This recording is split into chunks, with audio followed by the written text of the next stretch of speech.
Buda, so leo president kwa pale na Vegas na alipiga woni Ndikiji. Mimi nawaambia nyinyi endeleeni na matusi, si ndio? Lakini mali ya wajane na mayatima utarudisha. Ndio hakuna mkule bila mwezi hapa.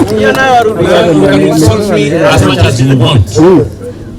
But hotel ya wajane na watoto wa wajane murudisha. Pia pale kwa ground kulikuwa na Nakuru Gavana Susan Kihika. Kwa hivyo huyu your former deputy president Rigathi Gachagua alienda akaforge will ya brother yake huyo Derito Gachagua, akanyang'anya watoto na bibi ya Gachagua mali na akanyakua hiyo mali wakiwa na bibi yake. Kwa hivyo sisi tunasema kama wamama viongozi kwanza. Hiyo ni maneno ya kuhuzunisha sana, na tukiwachilia mama wa level hiyo akifanyiwa hivyo, si hata nyinyi mtakuja kufukuzwa bwana zenu wakiaga.